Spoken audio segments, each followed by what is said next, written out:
আল্লাহু আকবার, আল্লাহু আকবার। দেশে দেশে ত্যাগের মহিমায় পবিত্র ঈদুল আজহা উদযাপন। নিউ ইয়র্কে প্রবাসীদের সঙ্গে নামাজ আদায় মেয়র জোহরান মামদানির। পর্তুগালের সবচেয়ে বড় জামাতে মুসল্লিদের ঢল। ইরানের সামরিক ঘাঁটিতে ফের যুক্তরাষ্ট্রের বিমান হামলা, হরমুজে নিরাপত্তা বিঘ্নিত করার অভিযোগ। প্রণালী ইস্যুতে আইন না মানলে ওমানেও আক্রমণের হুঁশিয়ারি ট্রাম্পের। লেবাননের দক্ষিণাঞ্চলকে যুদ্ধক্ষেত্র ঘোষণা ইসরায়েলের। টায়ার শহর থেকে বাসিন্দাদের সরে যেতে নির্দেশের পর ব্যাপক হামলা, পাল্টা জবাব হিজবুল্লাহর। গাজায় ইসরায়েলি হামলায় হামাসের সামরিক শাখার নতুন প্রধান সহ 7 ফিলিস্তিনির প্রাণহানি। উপত্যকা পুনর্গঠনে ট্রাম্পের বোর্ড অফ পিসে আর্থিক সংকট, অনুদান দেয়নি কেউ। এবং ইবোলার সংক্রমণ ছড়ানোয় কঙ্গোর সঙ্গে সীমান্ত বন্ধ করল উগান্ডা। পরিস্থিতি নিয়ে উদ্বিগ্ন যুক্তরাষ্ট্র, অঞ্চলটিতে ভ্রমণকারীদের ওপর 30 দিনের নিষেধাজ্ঞা। ঈদের নামাজ আদায় শেষে বাবা মায়ের কবর জিয়ারত করছেন প্রধানমন্ত্রী। সরাসরি যাচ্ছি সেখানে।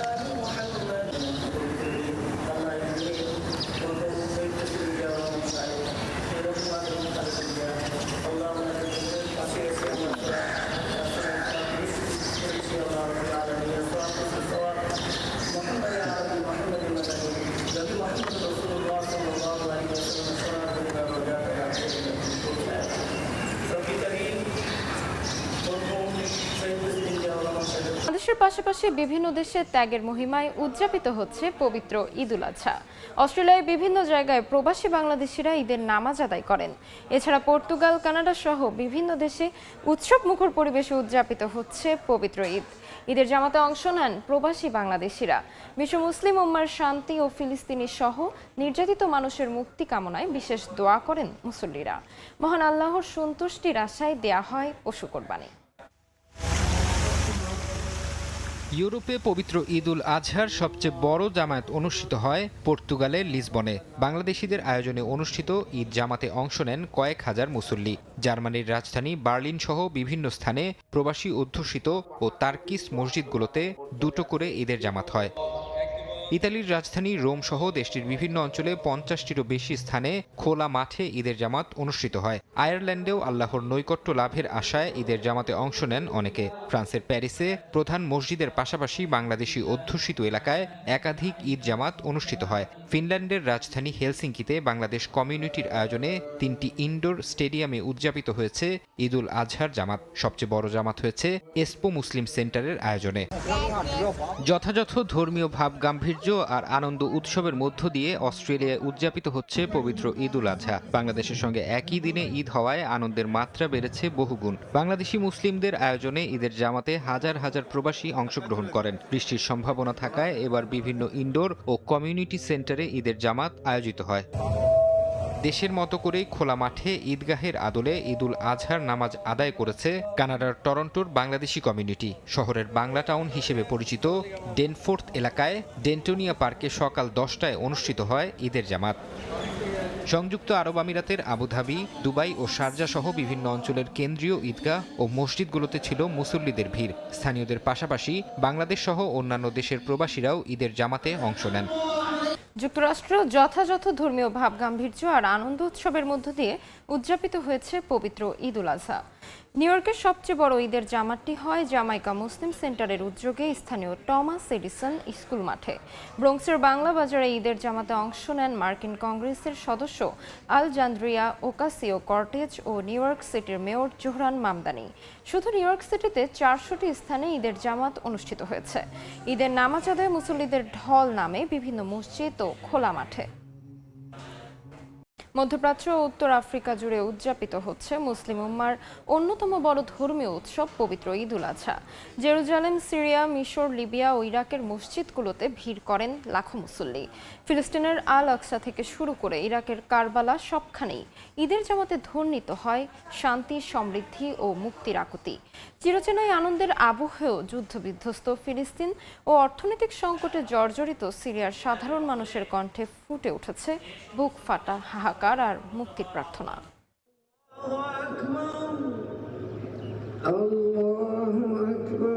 পবিত্র ঈদ উল আজহার বরকতময় সকালে ফিলিস্তিনিদের ঐতিহাসিক আল আকসা মসজিদে ঢল নামে হাজারো মুসল্লির। অবরুদ্ধ জেরুজালেমে কাঁধে কাঁধ মিলিয়ে ঈদের নামাজ আদায় করেন ফিলিস্তিনিরা। তবে উৎসবের এই দিনেও তাদের মন জুড়ে রয়েছে গাজা ও পশ্চিম তীরের অবনীয় দুঃখ দুর্দশা। পুরো মুসলিম বিশ্বে শান্তি ফিরে আসুক, পবিত্র জেরুজালেম সহ সমগ্র ফিলিস্তিন দখলদারিত্ব থেকে চিরতরে যেন মুক্তি পায়, এই প্রত্যাশাই আমাদের। ঈদের আনন্দের ছোঁয়া লেগেছে লিবিয়াতেও। দেশটির ত্রিপোলিতে বিপুল উৎসাহ উদ্দীপনায় ঈদের নামাজ আদায় করেন সাধারণ মানুষ, যেখানে তাদের প্রধান প্রার্থনা ছিল দেশের রাজনৈতিক ঐক্য ও সমৃদ্ধি। আমরা চাই মুসলিম বিশ্বের মানুষগুলো শান্তি এবং সমৃদ্ধিতে বাঁচুক।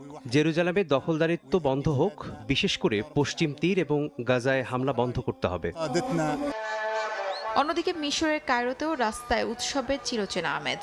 রং বেরঙের বেলুন হাতে মেতে উঠেছে শিশুরা। স্থানীয়রা বলছেন ঈদ উল আজহা মানেই ত্যাগের আনন্দ, যার মূল উদ্দেশ্য হল কোরবানির মাংসের মাধ্যমে সমাজের অসহায় ও সুবিধাবঞ্চিত মানুষের মুখে হাসি ফোটানো। আজ পবিত্র 11 জিলহজ, হজের চতুর্থ দিন। আজ মূলত জামারায় কঙ্কর বা পাথর নিক্ষেপের দিন। প্রতি বছর হাজিরা মিনা প্রান্তরের জামারায় শয়তানকে উদ্দেশ্য করে পাথর নিক্ষেপ করেন। 11 জিলহজ শুধু বড় জামারায় কঙ্কর নিক্ষেপ করা হলেও 11 ও 12 জিলহজ 3 জামারায় ধারাবাহিকভাবে পাথর নিক্ষেপ করেন তারা। এ বিষয়ে সৌদি থেকে বিস্তারিত জানাচ্ছেন মুফতি আব্দুল্লাহ তামিম।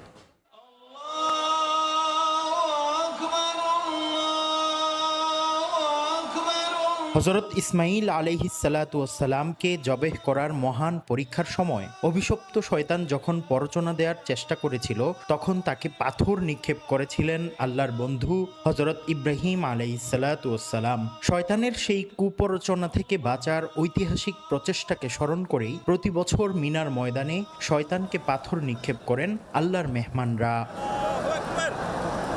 হাজিদের জন্য সাফা মারওয়া সাই করা, বাইতুল্লাহ শরীফের তাওয়াব, জামারায় পাথর নিক্ষেপ এবং যারা হাজি নন তাদের উপর পশু কোরবানির আমল জারি করেছেন রাসূলুল্লাহ সাল্লাল্লাহু আলাইহি ওয়াসাল্লাম, যার প্রতিটি ইবাদতই মূলত হযরত ইব্রাহিম, হযরত হাজরা ও হযরত ইসমাঈল আলাইহিমুসসালামের ত্যাগ ও সংগ্রামের এক একটি অনন্য দৃষ্টান্ত।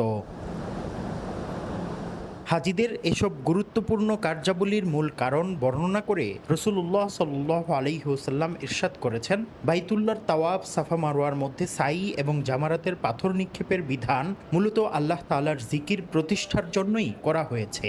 আর এই চিরন্তন বাণীকে ধারণ করেই প্রতি বছর সারা বিশ্ব থেকে আসা লাখো হাজি এই বিধানগুলো নিখুঁতভাবে পালন করেছেন এবং দলে দলে আল্লাহ তাআলার মহান জিকিরে শামিল হচ্ছেন। মক্কায় ইরানি হাজিরা যুক্তরাষ্ট্র ও ইসরায়েলের আগ্রাসনের বিরুদ্ধে স্লোগান দিয়ে বিক্ষোভ করেছেন। যুদ্ধ পরিস্থিতির কারণে এবছর মাত্র 30,000 ইরানি পবিত্র হজে অংশ নিয়েছেন। অন্যদিকে তেহরান বিশ্ববিদ্যালয়ে ঈদ উল আজহার প্রধান জামাত অনুষ্ঠিত হয়েছে। সেখানে খুতবায় মার্কিন ইসরায়েলি আগ্রাসনের বিরুদ্ধে ইরানি জনগণের প্রতিরোধের প্রশংসা করেছেন দেশটির এক ধর্মীয় নেতা। মধ্যপ্রাচ্যে চলমান তীব্র উত্তেজনার আঁচ লাগলো পবিত্র মক্কা নগরীতেও।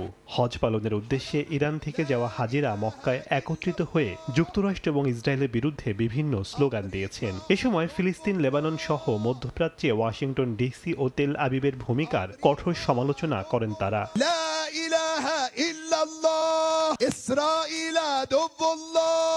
ইসরায়েল আল্লাহর শত্রু, এমনকি যুক্তরাষ্ট্র আল্লাহর শত্রু বলে স্লোগান দেয় ইরান থেকে যাওয়া হাজিরা। পাশাপাশি ইরানের নেতৃত্বের প্রতি তাদের সমর্থনের কথা প্রকাশ করেন। ইরানের রাষ্ট্রীয় সংবাদ সংস্থা ইরনা জানিয়েছে, এবছর ইরান থেকে পবিত্র হজে অংশ নেওয়ার কথা ছিল 86,700 জনের। তবে যুদ্ধকালীন পরিস্থিতির কারণে মাত্র 30,000-এর কয়েকজন বেশি ইরানি নাগরিক হজ পালনের জন্য সৌদি আরব সফর করছেন।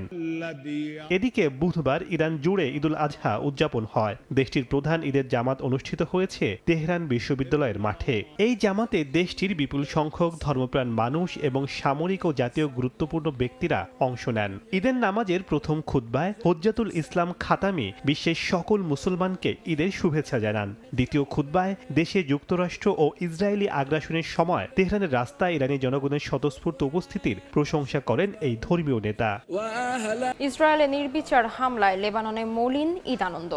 ঈদের দিন রাতেও লেবাননে নির্বিচার হামলা চালায় দখলদার বাহিনী। এতে চরম উৎকণ্ঠার মধ্যে ঈদের নামাজ আদায় করেন মুসল্লিরা। একই পরিস্থিতি অবরুদ্ধ গাজা উপত্যকাতেও। ধ্বংসস্তূপের মধ্যেই ঈদের নামাজ আদায় করেন নিরীহ ফিলিস্তিনিরা।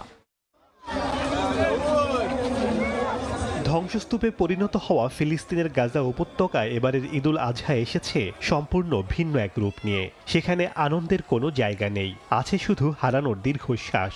ত্যাগের মহিমায় উদ্ভাসিত যে উৎসব সারা বিশ্বের কোটি কোটি মুসলমান উদযাপন করছেন, গাজার মানুষের কাছে তা আজ এক চরম অগ্নি পরীক্ষা।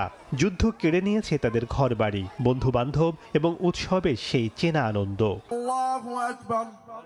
ঈদের নতুন পোশাকের বদলে গাজার শিশুদের গায়ে আজ ধুলোবালি আর কান্নার দাগ। যে ঈদের দিনে ঘরে ঘরে আনন্দের আলো জ্বলার কথা ছিল, সেখানে আজ কেবলই শূন্যতা আর প্রিয়জন হারানোর হাহাকার।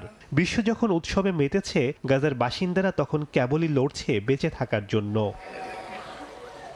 ইসরায়েলি কঠোর অবরোধের কারণে এবারও গাজা উপত্যকা থেকে কোনো হজযাত্রী পবিত্র মক্কার উদ্দেশ্যে রওনা হতে পারেননি। পবিত্র মক্কা শহরে যখন লাখো কণ্ঠের লাব্বাইক ধ্বনি প্রতিধ্বনিত হচ্ছে, গাজার আকাশ তখন কাঁপছে বোমার আওয়াজে। নিষেধাজ্ঞা, অবরোধ আর স্বজন হারানোর এই ঈদ ফিলিস্তিনিদের জন্য কোনো উৎসব নয়, বরং এক অনন্ত প্রতীক্ষা।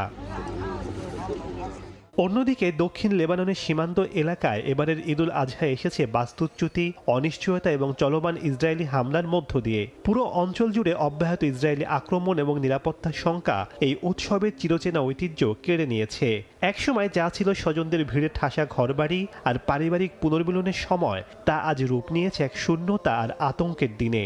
ইসরায়েলি হামলায় স্বজনহারা পরিবারগুলোর ঈদ শুরু হয়েছে উৎসবের বদলে নিস্তব্ধতার প্রিয়জনদের কবর জিয়ারতের মধ্য দিয়ে। ইরানের একটি সামরিক ঘাঁটিতে নতুন করে হামলা চালিয়েছে যুক্তরাষ্ট্র। বন্দর আব্বাসের পূর্বাঞ্চলে গভীর রাতে কয়েকটি বিস্ফোরণের খবর পাওয়া গেছে।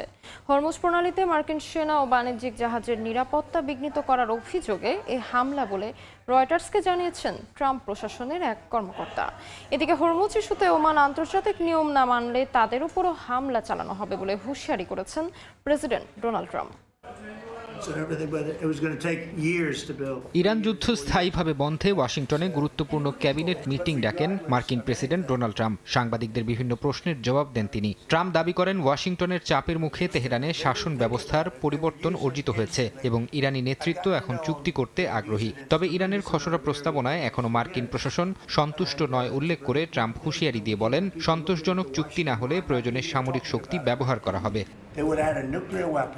বিশ্বের অন্যতম গুরুত্বপূর্ণ বাণিজ্য পথ হরমুজ প্রণালীর নিয়ন্ত্রণ নিয়েও ট্রাম্প তার কঠোর অবস্থান পুনর্ব্যক্ত করেছেন। তিনি সাফ জানান, হরমুজ প্রণালী কেউ এককভাবে নিয়ন্ত্রণ করতে পারবে না এবং ওমান যদি ইরানের সঙ্গে হরমুজের যৌথ ব্যবস্থাপনার পরিকল্পনা করে তবে তাদেরও হামলার লক্ষ্যবস্তু করা হবে। ট্রাম্প আরও জানান, ইরান তাদের উচ্চ সমৃদ্ধ ইউরেনিয়াম চীন কিংবা রাশিয়াকে হস্তান্তর করলেও বিনিময়ে তেহরানের ওপর থেকে কোনো নিষেধাজ্ঞা প্রত্যাহার বা অর্থনৈতিক ছাড় দেওয়া হবে না। যদিও মার্কিন পররাষ্ট্রমন্ত্রী মার্কো রুবিও জানিয়েছেন, কূটনীতি ওয়াশিংটনের প্রথম পছন্দ এবং মার্কিন দূতদের প্রচেষ্টায় আলোচনা কিছুটা এগিয়েছে। তবে চুক্তি সফল না হলে প্রেসিডেন্টের সামনে অন্য সব বিকল্প খোলা রয়েছে বলে তিনি গণমাধ্যমকে জানান। এর আগে পাকিস্তানের মধ্যস্থতায় ইরান ও যুক্তরাষ্ট্রের মধ্যে একটি খসড়া চুক্তি চূড়ান্ত হওয়ার দাবি করে ইরানি রাষ্ট্রীয় টেলিভিশন। সেখানে বলা হয়, 60 দিনের মধ্যে চূড়ান্ত চুক্তি হলে হরমুজ প্রণালীতে নৌ অবরোধ তুলে নেবে যুক্তরাষ্ট্র এবং 1 মাসের মধ্যে বাণিজ্যিক জাহাজ চলাচল স্বাভাবিক করবে ইরান। তবে ইরানি গণমাধ্যমের এই দাবিকে বানোয়াট ও ভিত্তিহীন গুজব বলে প্রত্যাখ্যান করেছে হোয়াইট হাউস। এমন পরিস্থিতিতে ইরানের একটি সামরিক ঘাঁটিতে নতুন করে হামলা চালিয়েছে যুক্তরাষ্ট্র। বার্তা সংস্থা রয়টার্স জানায়, বন্দর আব্বাসের পূর্বাঞ্চলে গভীর রাতে অন্তত 3টি বিকট বিস্ফোরণের শব্দ শোনা গেছে। হরমুজ প্রণালীতে মার্কিন সেনা ও বাণিজ্যিক জাহাজের নিরাপত্তা বিঘ্নিত করার অভিযোগে এই হামলা চালানো হয় বলে ট্রাম্প প্রশাসনের এক কর্মকর্তার বরাত দিয়ে জানায় বার্তা